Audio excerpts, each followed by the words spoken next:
안녕하세요. 남편 수업의 저자 강학중입니다. 혹시 여러분 이혼을 하기 위해서 결혼을 하는 부분은 없을 텐데요. 왜 이렇게 이혼이 늘어나는 건가? 그 이유를 한번 좀 들여다보자고요.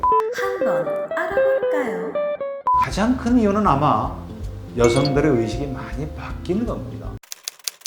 예전에 여성분들이 많이 참았죠.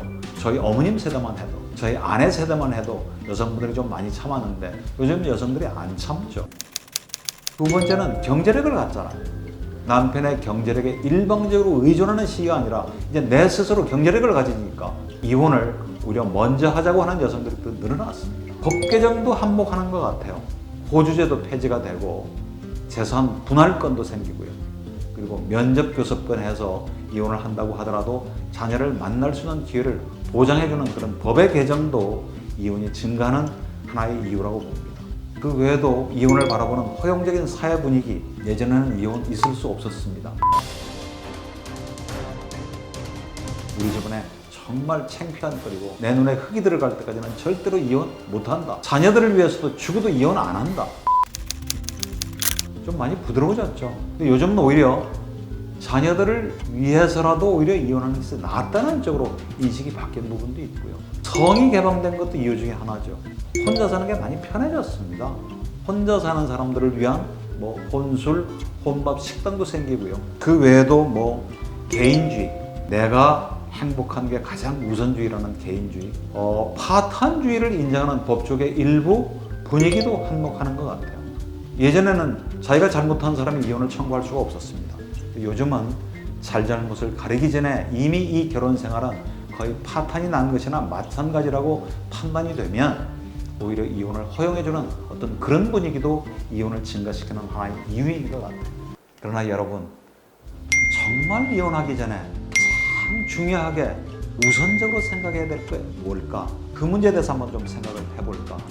폭력에 막 시달리면서 생명에 위협을 느끼게 되는 어떤 그런 이유가 아니라면 이혼으로만 해결해야 되는 건 아니죠. 유일한 정답이 이혼이 아니라는 얘기입니다. 부모가 재혼을 해서 행복해지면 자녀들은 별 문제 없이 잘 지낸다. 그건 착각일 수도 있습니다.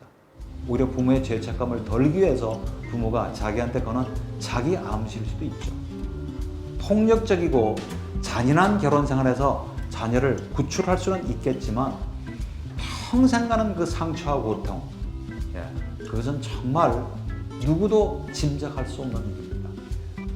이혼할 때 어떤 의미로 보면 당사자만큼 고통스러운 사람은 없겠죠. 근데 잘 들여다보면 이혼을 통해서 가장 많은 것을 잃는 사람은 누구일까? 자녀지 않을까요? 연령에 관계없이요.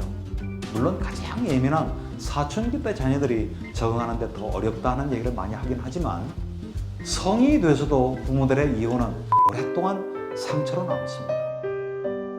상실감이요. 부모를 잃어버렸다는 상실감. 부모한테 내가 버림받았다는 어떤 절망감. 그 상처는 평생 가는 겁니다. 안전한 터전을 잃어버리는 거죠.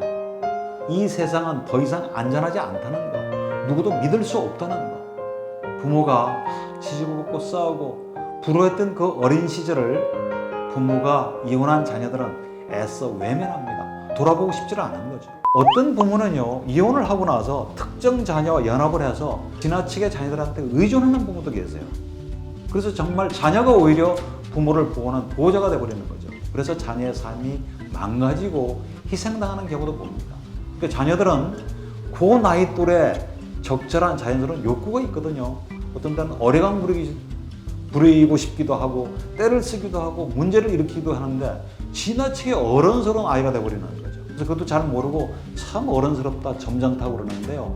그 자연스러운 욕구를 계속 억눌렀기 때문에 나중에 성인이 돼서 충족되어지지 못한 그 욕구가 전혀 엉뚱한 쪽으로 폭발하는 경우도 가끔 있죠. 참 어른스럽다 점잖다고 그러는데요. 지나치게 어른스러운 아이가 되어버리는 거죠.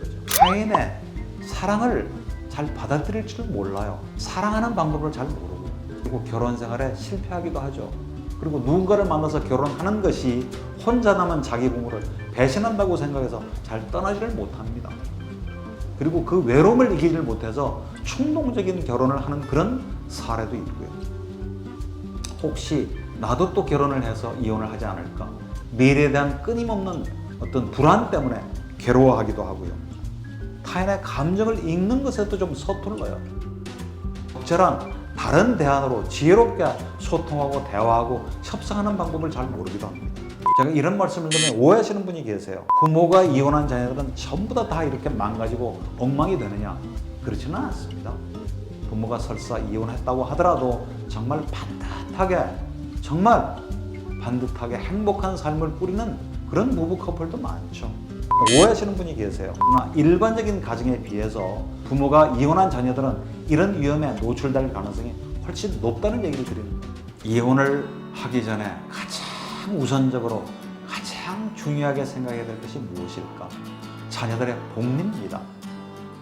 내 삶의 행복을 위해서 내가 선택한다고 하지만 일방적인 부모님의 선택에 의해서 자기의 어떤 삶이 일방적으로 영향받는 그 자녀들의 행복, 최소한 만 20세 성년이 될 때까지는 부모가 내 행복을 추구할 권리도 있지만 자녀들을 의무적으로 키워줄 의무 또한 있거든요. 그러니까 왜 부모가 이혼했는지 그 이유를 잘 설명해 주셔야 돼요. 그 자녀들의 연령에 맞게. 그리고 엄마 아빠가 이혼하면 네 생활이, 네 삶이 어떻게 변할지 그 변화에 대해서도 잘 설명해 줄 수 있는 부모가 되셔야 됩니다. 그래서 이혼을 통해서 내 삶도 행복해져야 되겠지만 우리 자녀가 불행해지는 그런 경우가 없도록 이혼 전에 자녀들의 복리에 대해서 더 먼저 고민하고 깊이 있게 생각해보는 부모가 되실 것을 다시 한번 당부드립니다. 지금까지 남편 수업의 저자 강학중이었습니다. 법적으로 이혼은 안 하면서 자유롭게 불화하는 사람도 제가 봤어요. 오늘은 조론에 대해서 한번 알아보려고 합니다.